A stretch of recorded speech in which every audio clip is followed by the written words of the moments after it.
All right, everybody, welcome to the JK Theory. Here we talk about anything and everything. No topic is left untouched, no stone is left unturned. We give you the raw, real, and uncut.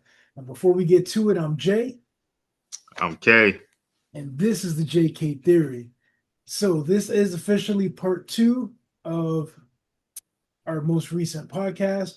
So, we ended it where Big Pun was running after Jay Z, he was running around the couch, and K wanted to know why, where all this beef came from, what started it.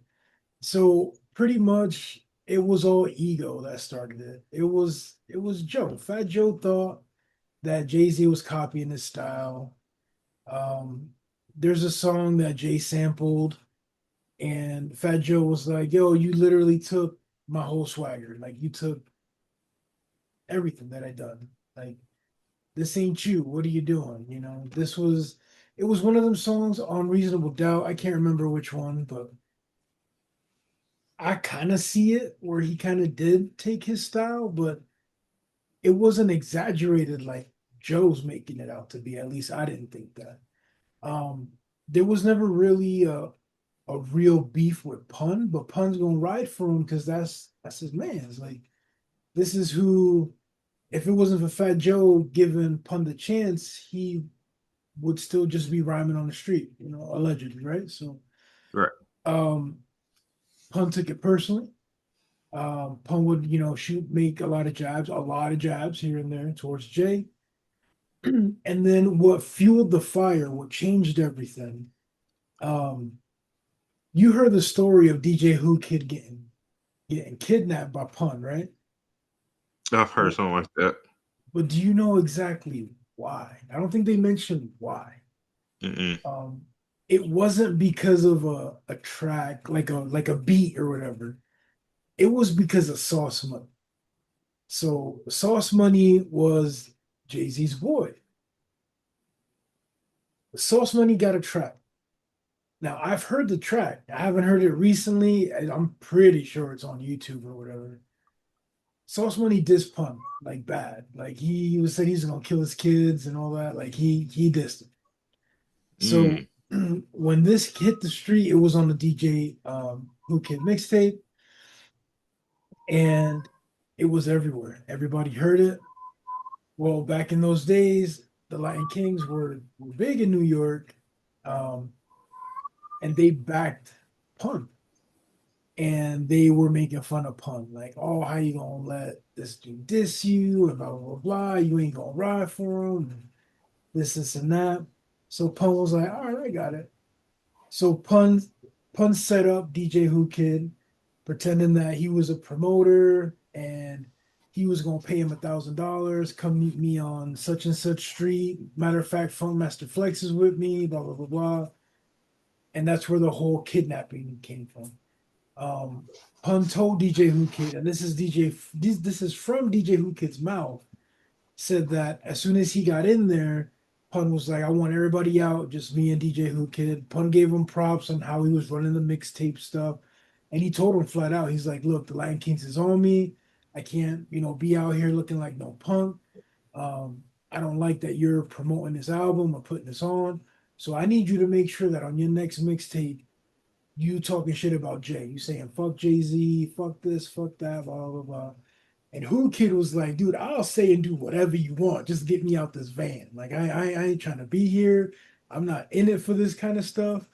So that's hilarious from Who Kid. But anyway, that's where that beef comes from. So there's a couple situations. The bottle situation. There's an infamous bottle situation where allegedly Pun smacked Jay.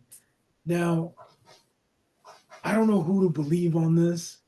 Um, I want to believe Nori because Nori's the only one that I can find that I've heard that said that yes, Pun smacked Jay with a bottle. Jay was sleeping. Jay was out. Mm. All these other ones, you don't hear anybody say that. You hear, no, Jay wasn't even there. It was Bleak. Bleak got hit with a bottle. I don't believe it. I do think Jay got caught. Jay was sleeping. Um, Now that's not the same night or the same event where the running around the couch thing. The bottle thing happened in New York. The running around the couch thing happened in Chicago. So they were allegedly at a place where Fat Joe was going to perform, Pun was going to perform, um, also Jay and Bleak were going to perform, and somebody else I can't remember who it was. But anyway, Jay was like, "No, you ain't paying me enough. All you gave me was 15K. That's my appearance fee. You're gonna have to give me more if you want me to perform." Well, the promoter that hired them all is Boys with TS. So TS was like, "Oh, okay, he's pulling this. All right, not a problem." So they went up to the office where Jay was, and that's where the running around happened, or whatever you want to call it. Now, did Jay get caught? I don't know, but from what I can find, and this is from Bleak's mouth, Bleak was telling, Bleak was saying that Jay kept telling Pun, "That's not how I meant it. That's not how I meant it." But that's as far as we go. We don't know what happens there. But if you listen to Pun's records, you listen to Terror Squad's records, there's jabs. I don't even want to say jabs. There's punches. There's legit punches throughout a lot of stuff. Um, but at this point, Jay was already he was already Grammy award winning. He had Hard Knock Life 2 out. Like he was going, like he was up there. He was H to the Izzo. Like he had no reason to entertain what Pun and TS was doing. Like it was weird because you're in a standpoint where Jay-Z was the man in hip hop, right? But he could not touch Pun lyrically, and everybody knew it. And Pun was just trying to get up there. So imagine the fire was fueled even worse when Jay went for the Grammy. Well, Pun was nominated for that same Grammy, and Jay. Hmm. So you could imagine, like, damn, like this one, like, how is this working? Um, you go to the Puerto Rican Day Parade, Pun's there, TS got the float, boom, boom. Guess what? Jay-Z got a float too in the Puerto Rican Day Parade. He ain't even Puerto Rican. So there was always these, these jabs left and right coming from him. Um, I don't know. The beef was dope, but then not really because nothing ever came up with it. Like you didn't get a full, like we didn't see a Cannabis and LL diss track. You know what I mean? Right. Yeah. All we got was jabs here and there. I think the closest thing that we got was that Jay-Z song, "He's All Right, but He's Not Real." That was like the biggest, Yeah. but that was more Fat Joe and Jay-Z, Yeah. not necessarily a Pun and Jay-Z. Um, so that's where that beef pretty much stems from. So I think it's all from ego. It's just what Fat Joe felt was going on. And look at him now. Jay's a billionaire and Fat Joe's buddy buddy. Mhm. Is it right? I don't know. These grown ass men. This is something that happened 30 years ago. Does it even matter at this point? I don't think so. But damn, would I have loved to see somebody get smacked with a bottle? That would have been dope. So we did talk about in part one about the hip hop universe or the hip hop Marvel verse, whatever you want to call it. Yeah. People being alive, certain people this and that. So what about if Master P and what was the other man, Birdman? What if they ended up connecting? Because technically they're both from New Orleans. They Even are. though Master P likes to claim LA, California, he's still New Orleans. So do you think stuff would have? I think the hip hop would have been completely different if those two joined forces, because they was hot. No Limit had they run. Cash Money Yeah. definitely had they run. What's your thoughts? Yes. Um. I think if that would have happened, they would have had the rap game sold for a while. Like you got to think, like Master P, he had albums coming out seemed like every damn week. It felt like at one point, like it Yeah. was a bunch of people I didn't even know who the hell they was on No Limit, and albums just dropping. Uh, and Cash Money, Hot Boys, Wayne, and BG, Juvie. I mean, man, that would have been amazing with Mystical and fucking Snoop, and it would have been nasty.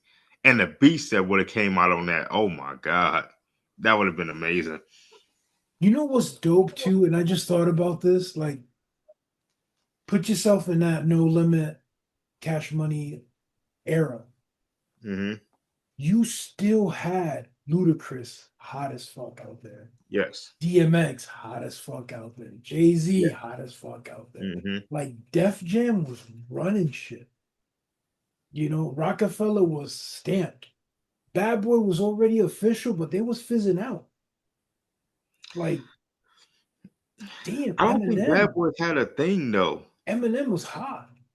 Like, Eminem was hot. Yes. yeah, Yes. Eminem.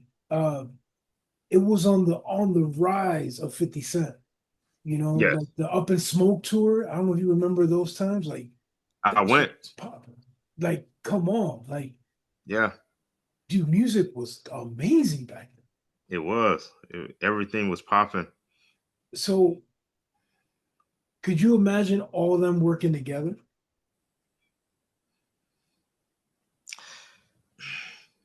Yes and no. I think they would have all worked together, but eventually Eagles would have gotten away.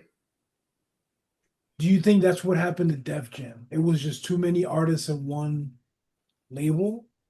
Yeah, because you had uh Rockefeller was a side hustle of Def Jam, if I'm correct, right? Yeah, you had Rockefeller, you had Rough Murder Inc. Riders, Rough Riders and Murder Inc. at one point was Yep. all connected to Def Jam. You had Like, Ludacris in them. yeah, like I just think Eagles plays a huge part in everything, especially when it comes to rap. Because rappers have these big ass egos, and it One just screws up thing, everything. one thing that bothered me was I remember rappers would say, "Yeah, my album got pushed back because such and such dropped." Yeah, Like, yo, who cares? Like, I understand not dropping the same day. Like, drop the following week. Drop the following 2 weeks. Don't push it back 3 months. Dude, people aren't buying albums 3 months. You know what I'm saying? Like, give no, it a but little bit of space, but don't hold them back. I think what it is it's hard to compete with certain artists. Like if you know Jay-Z album coming out, like you ain't gonna drop an album even remotely close to it because you know yours is gonna get overlooked and people gonna buy his. That's why they push the album back uh, most of the time, unless the company just don't believe in your album. They But didn't see, get the reviews that they wanted. we're talking established rappers. Like, I remember hearing Ludacris saying they push his album back. I remember Nelly hearing they push his album back. These are multi-million dollar sales. This ain't your rinky dinky artist. Like when Kanye and 50 came out, they still sold multi-millions of records. Yeah, They made but a spectacle of it. You know what I mean? 50 probably would have sold more if he wouldn't have went to if he wouldn't have came out the same time as Kanye. Because Kanye won that little. Well, he I won in the forget, US. He didn't win worldwide. we don't care about worldwide. We don't care about Like, them. yeah, dollar's a dollar. Holy shit. Yeah, we don't care about them. We clearly don't care about the other world. So For our international fans, I care about you guys. Thank you. I mean, I care about y'all too, but America as a whole does not care about the other countries. Spoken like a Republican now? What's going I'm just saying, it's the truth. on? So, man, that would have been awesome. I'm at towards the same time, Dipset was rising up there. They was getting stuff popping. You had the Nas and Jay Z, yeah, the Nas and Jay Z beef Uh, going on. yeah, So Nas was still popping. Like there was so much going on in hip hop. It was crazy. Double XL was still a thing. People were still, dropping that magazines. magazine. Yep, I think the source was starting to, kind of if not phased they out. were gone, they were getting phased out. They were getting phased out. They were still around, but they was getting phased out. Yeah. Um, that's the same time as, you got the Def Jam video game, and then 50 Cent came Yep. out with his own video game, and Yeah. it was insane. You had almost every artist had some sort of a clothing brand or, promoting something constantly. Yes. I think that was the start of all the liquor deals. We started seeing all these Yep. brands and stuff. Jay-Z at one point had his own cell phone. Rappers were having their own sneakers and man, it was such a money grab back then. It was crazy. They were getting $1 million to shoot music videos.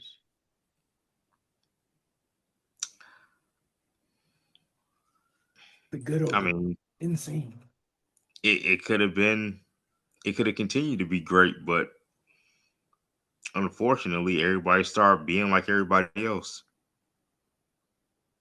Yeah, the creativity, it almost felt like it just snap of the fingers, it was gone. It was just, oh, this dude is hot right now. Let's copy his blueprint. Yep. Boom, boom, boom, boom. Okay, he got hot. Hey, let's do it again. Boom, boom, boom. Like, oh, and then the mumbling. Like, are you serious right now? I hate mumble rappers. I still hate them to this day. So, what do you think coming off of the universe and the what ifs, right? Um, if you were to pinpoint it, when did everything change as far as what we know of the golden era of hip hop, right? To what it is now. Where was that decline? Um, do you want to say like ringtone rap? Is that what was that era where it just dropped everything down? Like the Soldier Boy era? I'm a honestly say it started with Nelly. No, dude. I'm gonna say it started with Nelly, and Nelly, then what? The country song Nelly, or not his yep, first album? His first album was fire, dude. his first album was okay. Yeah. Um, He was spitting that street shit. I know it no, was he was nursery never. rhyme hook, but he was spitting that street shit. Nelly to me was never a street rapper like that. Like I wouldn't believe it no matter what. But his first album was okay. Like I bought Country Grammar. It was all right. I didn't buy it, but yeah, it was dope. I bought it. But I think that's where it started because you gotta remember once Country Grammar came out, then all these other Southern rappers came out. And I'm not dissing the South. I love South rap music. But you had a lot of those guys that came out and it was just like they're not that good. But people were listening to it because it had a nice beat. No, you say the South. Now the interesting part is Nelly's from St. Louis. Yep, Midwest. So when you say the South, Hmm. can we be more specific? Because I want to blame Atlanta, not the South, Atlanta, particularly. Um, I mean, I guess it would be more Atlanta, but I just say the South because it just reminds me of Southern music. Um, but then you have people like the Ying Yang Twins come out Atlanta. Mhm. that you couldn't. I didn't understand shit that they were saying. And it just went from there. Like I remember, Pastor Troy came out, and I bought Pastor Troy album, and I was like, it's not that great because I thought he was dissing Master P, but even the diss to Master P wasn't that great. So it just like it just went downhill like fast because everybody Then everybody start rapping like everybody else. That's when that turn of mumble rap started. Okay. So, and don't get me wrong, Atlanta got some spitters. I Yes, will absolutely. never say Ludacris is from Atlanta. And I know Ludacris claims Atlanta. You from He's from Chicago. Chicago. All right, you Yes, from Chicago. he's Your from flow is Chicago. New York. Okay, you from Chicago and you spit in LA. Or you saying that you're claiming Atlanta. You live in Yes, LA. Your flow is New York. I give him props. He can spit. Ti is amazing. Bone Crusher has his moments. He has his moments. Mhm. Yeah, I a like him. couple. He has his moments. Um, I think that's it. And I could be wrong. And I'm not saying that all Atlanta rappers are whack, but they messed up a lot of hip hop. Um, you're gonna have your like singles, your Shake That Laffy Taffy, My White Tee, and Snap Your Fingers, and those club moments are there. Do you think the blame goes more towards Jermaine Dupri or Little John for what's been going on? I think that's more Little John influence. I blame all the other rappers, to be honest with you, Mm. because they gave them the entry to do that type of shit. They gave Like, him the okay.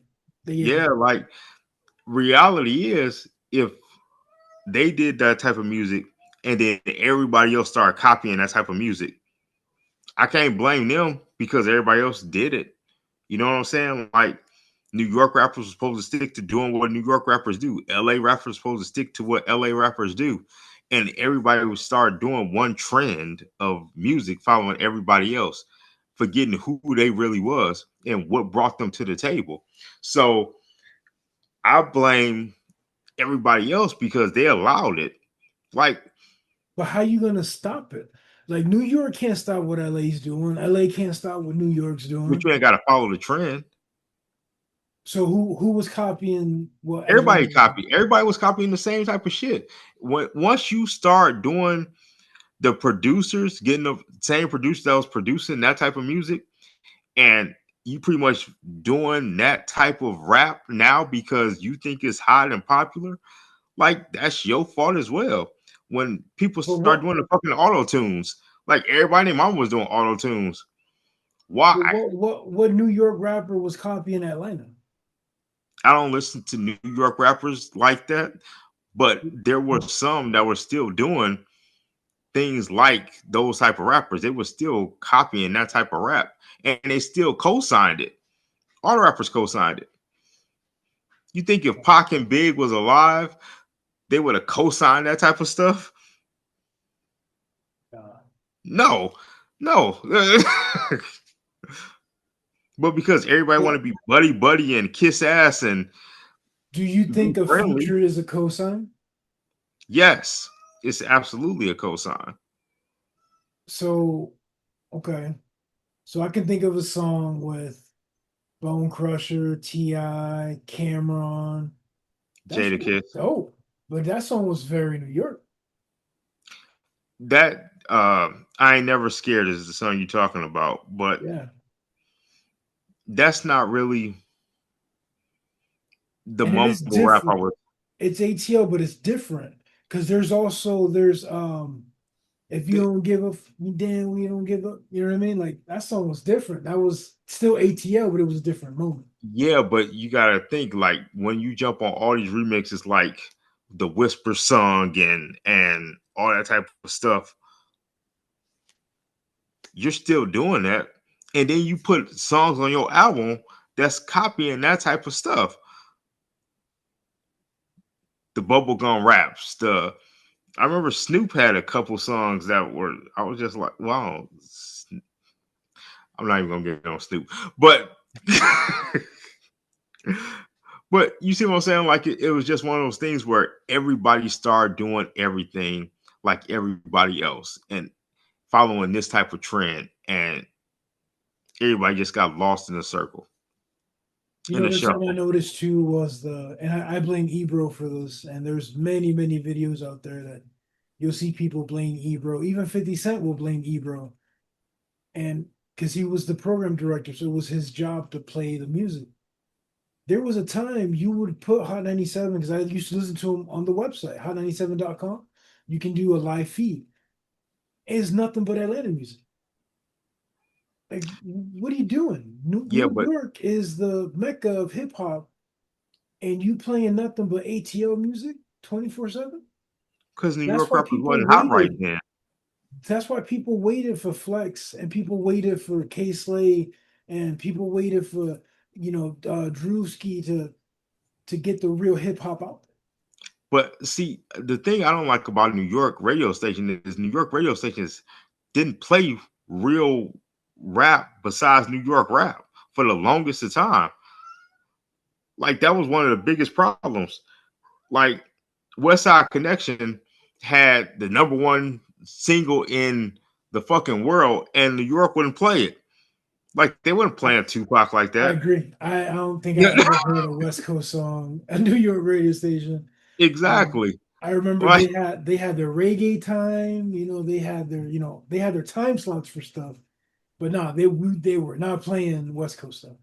they wouldn't play West Coast music, and that was one of the biggest problems that West Coast rappers had with New York. Like they would let New York rappers come up to LA and break their record and do all this stuff, but they would not play LA records in New York. So playing devil's advocate, was Yeah. Cali playing New York stuff, Yep. and was Atlanta playing New York stuff? Everybody, New York was pretty much the only place that wasn't playing other people music. They would not play other people. Like everybody was talking about it. New York wouldn't play other people music. So that's messed up. So that's definitely the program director at the time. I don't know who it was before Ebro, but it's definitely the program director's responsibility to choose the music. Mhm. So yeah, that's definitely a fault there. Um, but I could honestly say I have never heard a West Coast song on New York radio Yeah, station. exactly. Never, never. For me to listen to a West Coast song, it had to show up on the box or on MTV or BET, but that's it. I couldn't even give you a name of a West Side Connection song.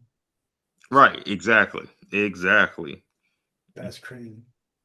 Um, so let us know what you guys think of this topic, about the beef with Jay-Z and Pun, or Jay-Z and Fat Joe, whatever you want to call it. How do you like this hip hop universe talk? I think it would have been interesting to see Cash Money and No Limit together. Which being said, they're actually going on tour together.